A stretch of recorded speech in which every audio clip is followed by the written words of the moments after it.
On mobile global, जैसा कि नाम है, मोबाइल गेमिंग और एंटरटेनमेंट में लीडर है ये कंपनी। बंगलुरु में मुख्यालय है। 50 से ज़्यादा देशों में कंपनी का कामकाज है।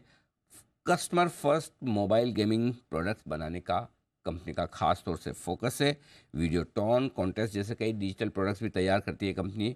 और दुनिया भर में करीबन करीबन 7.5 करोड़ मंथली यूजर्स हैं इस कंपनी के।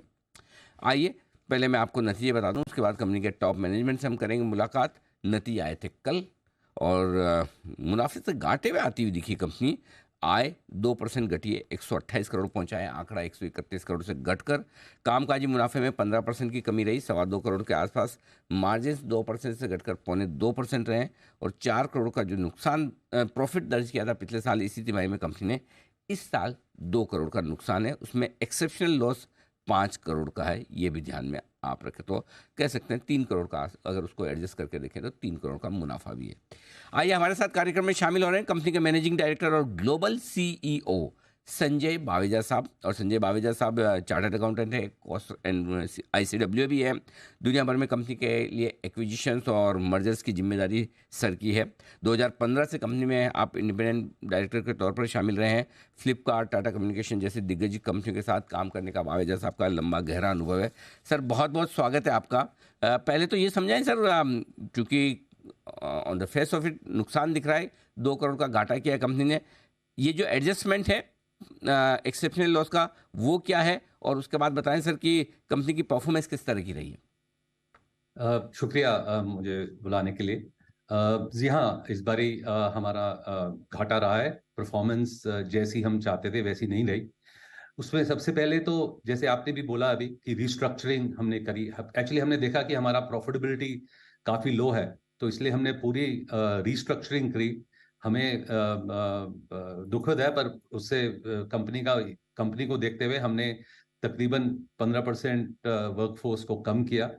तो उसमें जो उनको जाने के लिए जो वन टाइम एक्सपेंस है वो हमने 5.5 करोड़ के करीब इस क्वार्टर में, पिछले क्वार्टर में हमने दिया। उससे हमें ओवरऑल आगे चलने में कंपनी की जो मैन पावर कॉस्ट है उसमें तकरीबन 16-17 करोड़ का बेटर हो जाएगी हमारी मैन पावर कॉस्ट। और उससे उस कारण, क्योंकि ये सब Q4 में हो रहा था, एक माहौल कंपनी में थोड़ा सा इतना अच्छा नहीं रहा, और उसकी वजह से थोड़ा परफॉर्मेंस में थोड़ा सा प्रॉब्लम आया। पर उसके चलते अब उसका उलट ये हो रहा है कि अब बहुत अच्छा परफॉर्मेंस, क्योंकि अब वो सब हमारे पीछे है। तो जो हमारा नंबर ऑफ कस्टमर्स है, जैसे ऑनमो जो हमारा नया प्रोडक्ट है, उसमें हमने Q3 में भी 4 कस्टमर थे लाइव, Q4 के एंड तक भी 4 ही कस्टमर है, पर अभी मई में है और ऑलरेडी हमारे 10 कस्टमर लाइव हो गए हैं उसमें। सिमिलरली चैलेंजेस अरीना में भी हमारे 42 कस्टमर थे और अब वो 48 कस्टमर हो गए हैं मई में।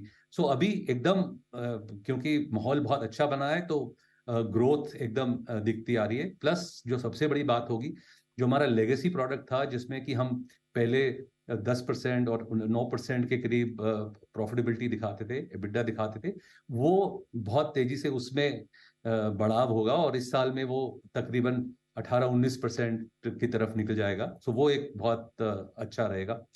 प्लस जो मुझे ये लग रहा है कि जो हमारा ग्रोथ, जो हम बात करते आ रहे थे, हमने जरूर पीछे भी जब मैं यहाँ पे आया था तो कहा था कि ग्रोथ होगी। ग्रोथ चैलेंजेस अरीना और ऑनमो में अब अच्छी ग्रोथ दिख रही है। और मैं ये बड़े राब के साथ कह सकता हूँ कि हमारा ओवरऑल ग्रोथ जो है, गेमिंग के जो 2 प्रोडक्ट्स हैं, चैलेंजेस अरीना और ऑनमो, उसमें हम कम से कम 2.5x ग्रोथ दिखाएंगे। तो पिछले साल हमने उसमें तकरीबन 60-65 करोड़ का रेवेन्यू किया है, पर जी। उसके बदले हम उसके कम से कम 150 करोड़ के करीब उसका रेवेन्यू होगा। सो क्लियरली ये साल शायद जिसको कहना चाहिए कि ये सुबह से पहले जो अंधेरा सबसे घना था वो था शायद। और अब हम देखेंगे कि हमारा जी। प्रॉफिटेबिलिटी भी बहुत इंप्रूव होगा जी। और ग्रोथ भी अच्छी देखेंगे।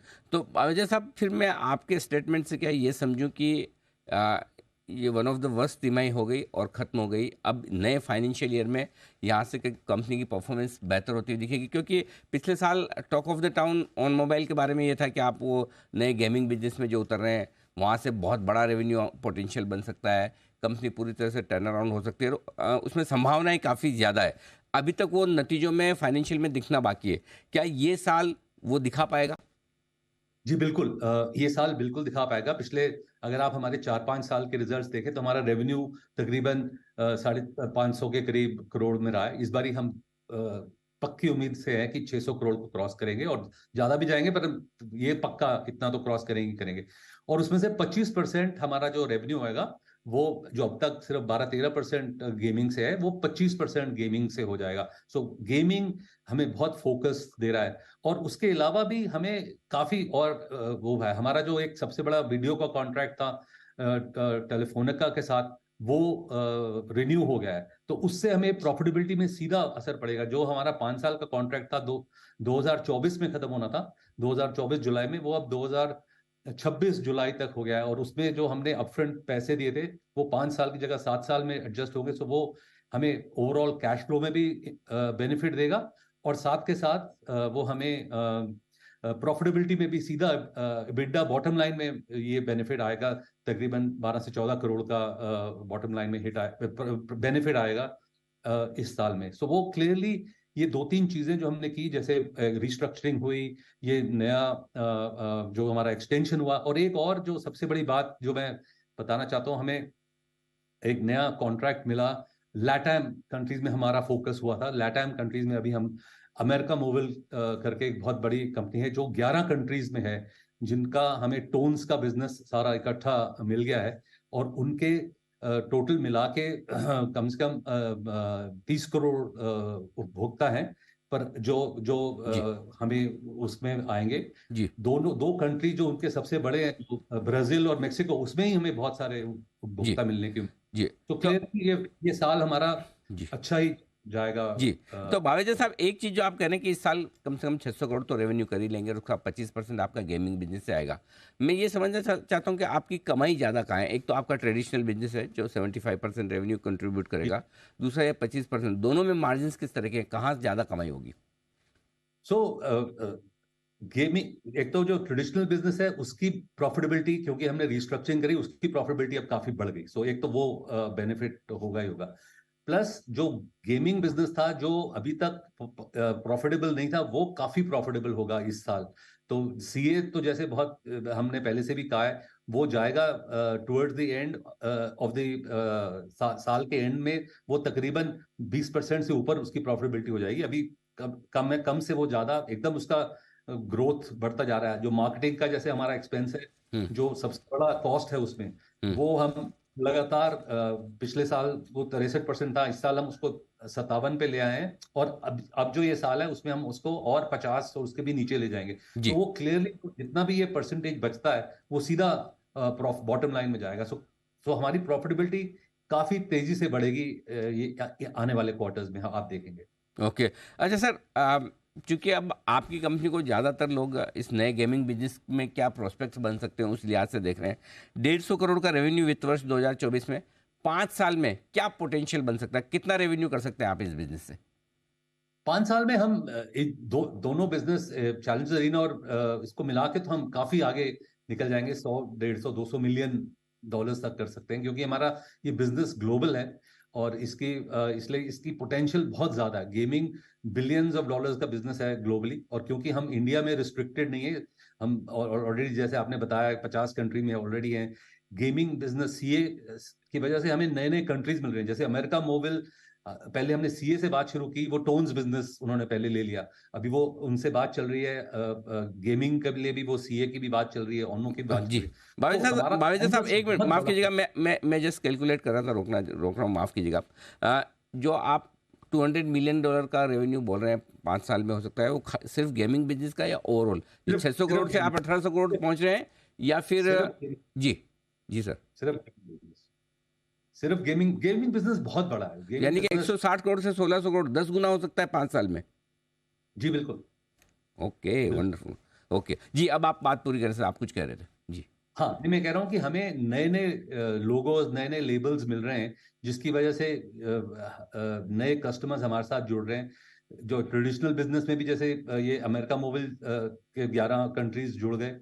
और भी नए नए कंट्रीज में हम साउथ ईस्ट एशिया में भी जा रहे हैं, हम मिडल ईस्ट अफ्रीका में भी हमें तकरीबन बहुत हमारा फोकस है, और बहुत वहाँ पे वो बिल्कुल नेसेंट मार्केट है और वहाँ बहुत अपॉर्चुनिटी हमें दिख रही है। सो हमारा कैनवस बहुत बड़ा होता जा रहा है। और जो हमने गेमाइज नया लॉन्च किया है, जो अभी स्टार्ट हो रहा है, जो हमने अभी पीछे ही अनाउंस किया था 2 हफ्ते पहले, वो एक नई शुरुआत है हमारे लिए। अब तक हम मैनेज सर्विसेज बिजनेस करते थे, अब ये पहली बार हम सॉफ्ट सॉल्यूशंस बिजनेस में आ गए हैं एज अ सर्विस।